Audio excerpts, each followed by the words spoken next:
どうもこんにちは、川口の健です。今日はナンバーズコレクションナンバー20が完成しましたので紹介していきます。ナンバーズコレクションは僕が見てみたい靴、作ってみたい靴を具現化するワンサイズワンデザインのワンオフモデルとなります。過去16作品制作してきて、今回2024年の11月22日から24日に行います東京の展示会にて4作品を展示販売します。今回の4作品のうち3作品はすでに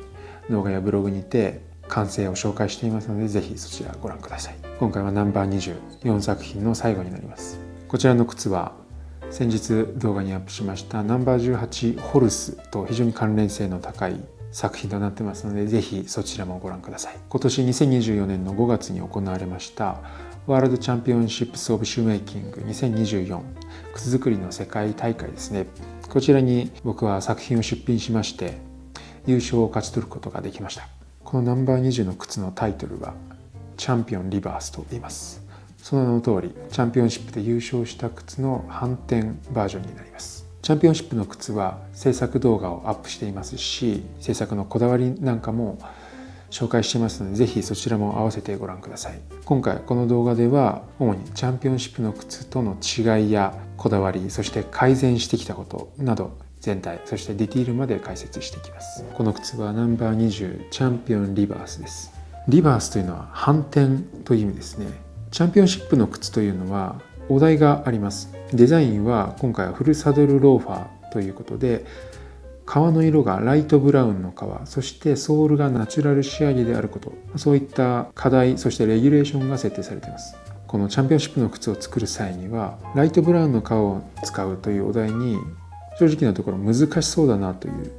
印象を受けました。というのも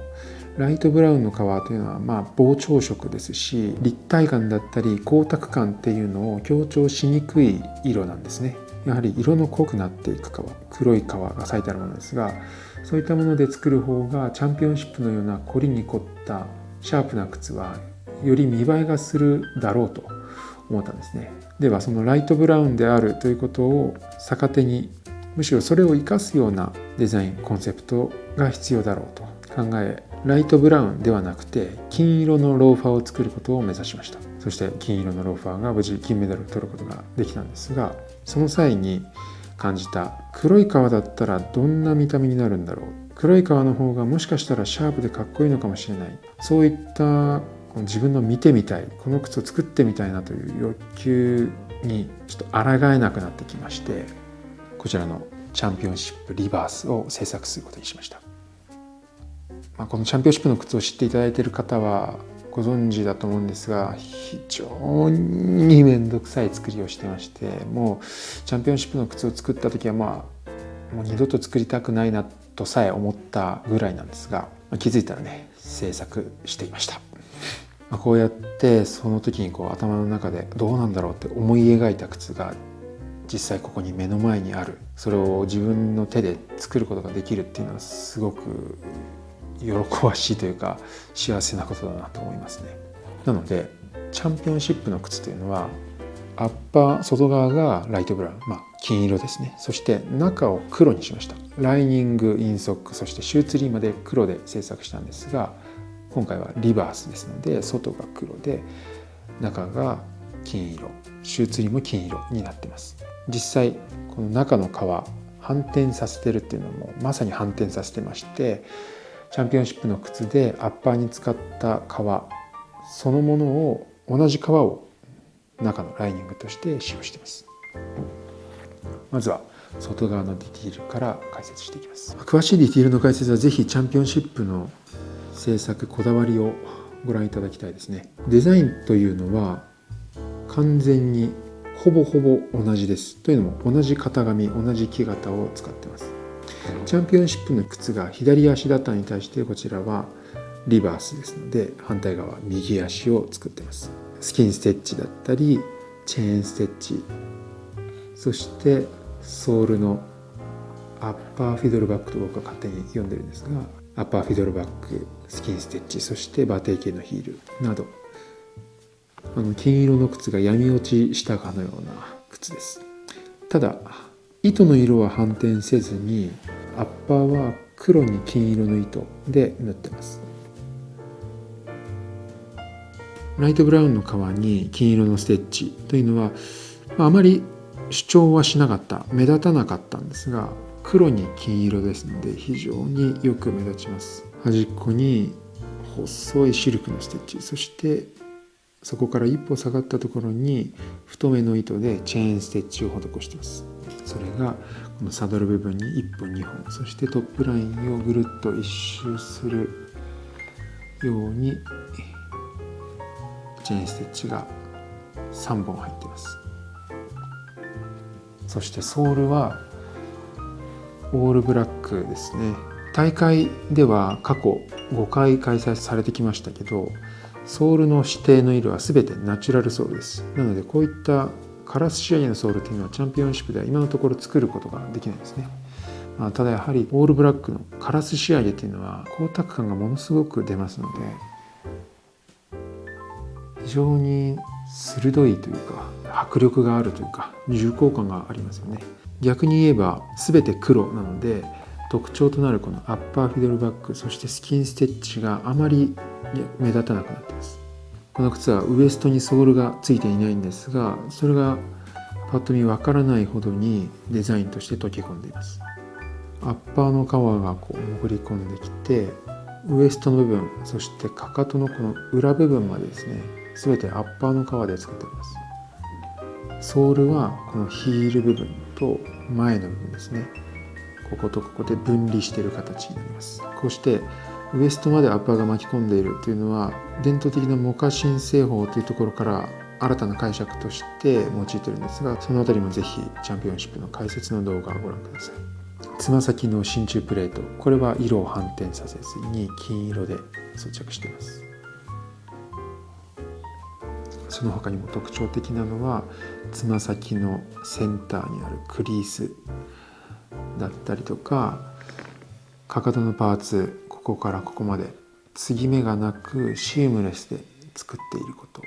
だったり、ソールの手縫いのステッチ、非常に細かい、実にはなかなか向かないですが非常に細かい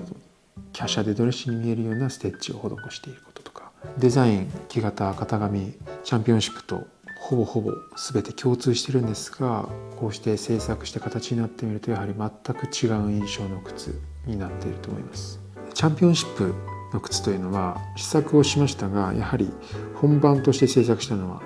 ただ一足のみです。ですのでやってみて、ここってもう少しこうすればより良くなったんじゃないかっていうポイントがいくつかありました。このチャンピオンシップリバースではそういったチャンピオンシップの靴を作る上での気づいた点を改善点として取り入れています。大きく3つあります。1つは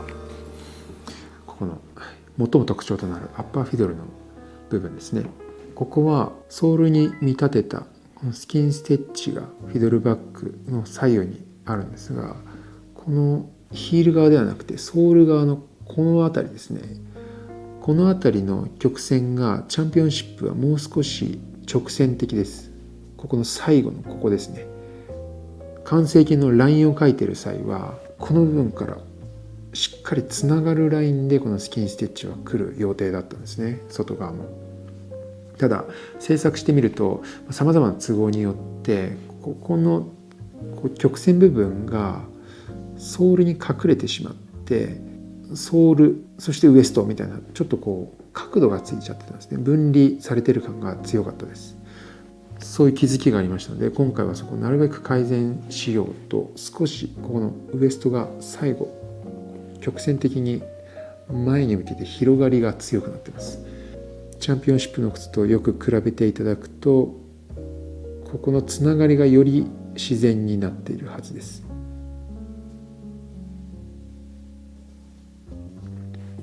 やはりこれでもつながりっていうのは最大限には自然にならないんですが、どうしてもここにウエストの部分で少しだけここで角度がついてしまうんですね。ただチャンピオンシップの靴よりはつながりは自然になっています。そして同じ部分、ここですね、ここのソールの形状がより鋭くなっています。これはナチュラル仕上げではなくてカラス仕上げにすることによって可能になった部分でもあります。チャンピオンシップの靴っていうのはここコバは茶色に染め、そしてソール面はナチュラルなんですが、今回全部黒ですのでつなげることができるんですね。なのでこの部分のソールの立体感がより強くなってますし、先端の鋭さ、ここもより強くなってます。ハンカラス仕上げの塗り分けというのは一般的にこういうタイプで、こういう塗り分けの仕方をします。フィドルバッグの中心部分はナチュラルソールがぐっと尖ったように食い込んできていますので、このチャンピオンシップリバースのソールも同じようなイメージでなるべく尖らせるような形にしています。そして改善点2点目ですね。これヒールです。ヒールの釘の太さを変えました。チャンピオンシップの靴はもう少し太い 1.4 ミリとか3ミリぐらいの釘なんですけど、ヒールに釘を打ってみて少し太いなという印象がありました。なので今回は1ミリ以下の真鍮釘を本数を増やして打ち込んだことによってより華奢な緻密な感じが生まれたと思います。そして改善点3ですね。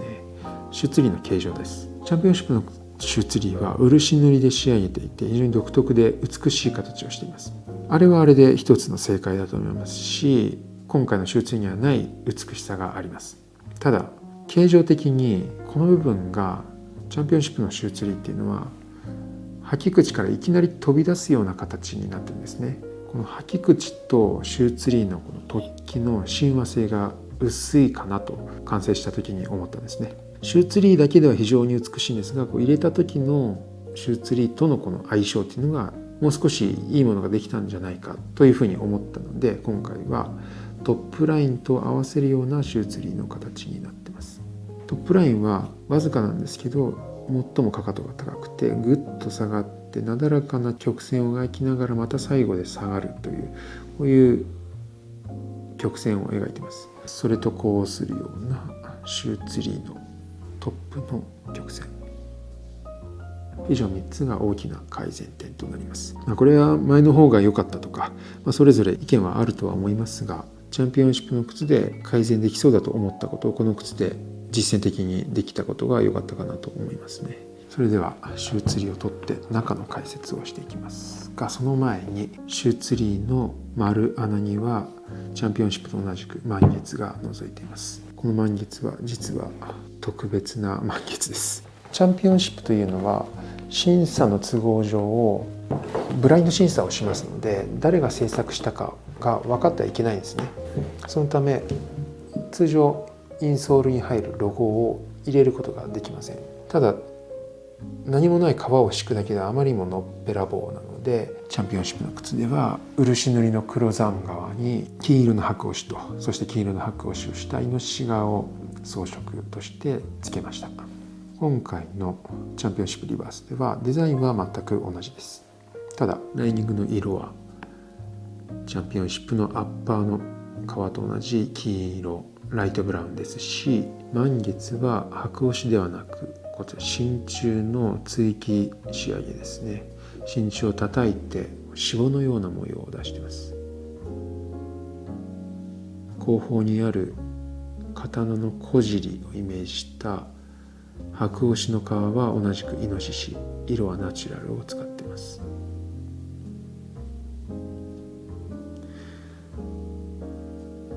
ライトブラウンに金色の衣装なので、やはり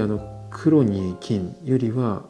目立ちにくいんですが、真鍮を追記仕上げにすることによって黒山側に白押したまた違った光沢感と立体感が出たと思います。この満月の周りはチェーンステッチをかけてあります。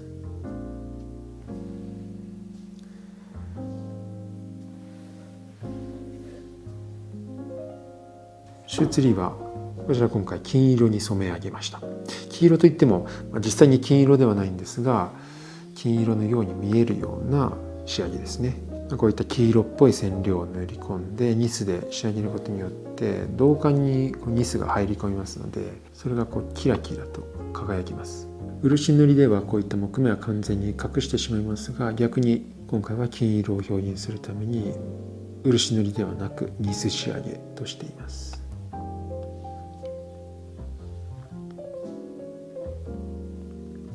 そしてシューツリーの持ち手部分には端の部分のデザインと合わせた形状にした真珠プレートを取り付けています。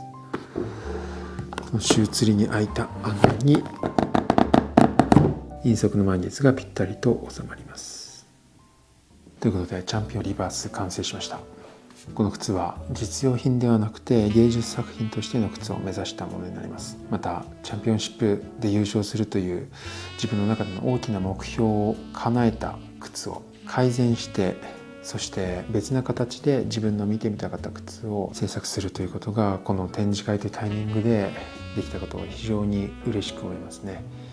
チャンピオンシップの金色のローファーはまた世界に旅立っていきましたが、こちらのチャンピオンシップリバースは展示会で展示しますので、ぜひたくさんの方にご覧いただけると嬉しいです。これでナンバーズコレクション4足が出揃いました。これらのナンバーズコレクション、そして MTO サンプル、ビスポークサンプル、たくさんの展示物を用意してお待ちしておりますので、展示会でお会いできることを楽しみにしています。それではまた。